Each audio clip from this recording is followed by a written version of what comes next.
Will you clarify this with her lawyers sa inyong next hearing? Kung kasi asylum, usually po pag political asylum, dahil may banta sa buhay mo at iniipit ka ng mga nakaupo, no? O ganun pong usapin dyan eh. So,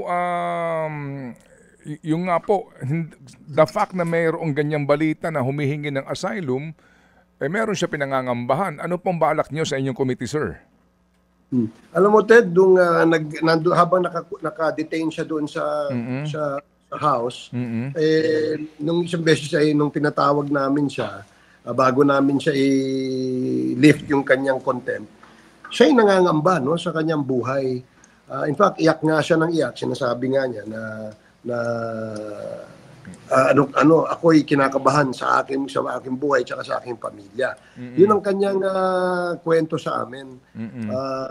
Wala naman kaming sinadjust sa kanya. Ang sinabi lamang namin sa kanya, kailangan niyang harapin kung ano man yung kailangan niyang harapin dito sa atin.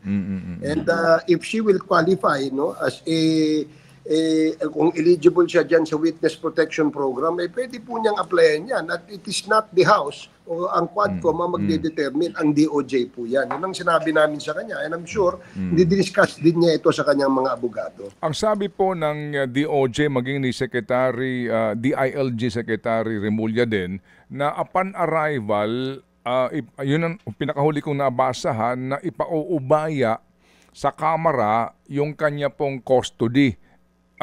Ito ba inyong nabasa? Paano kung kaya yun? Will you take custody of her?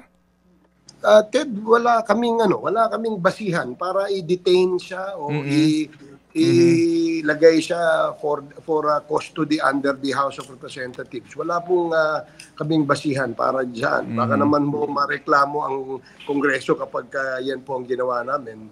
So, ang ano namin, if DOJ will recommend to the House, baka yan ang aming gawin. But in the meantime na wala pong kaming basihan, hindi po namin siya pwedeng ma-detain. Opo, maliban na lamang kung magkukusa si Ms. Garma na humingi sa inyo, no, ng kung dyan muna sa inyo manatili, no, habang hindi pa tapos ang Quadcom hearing, no?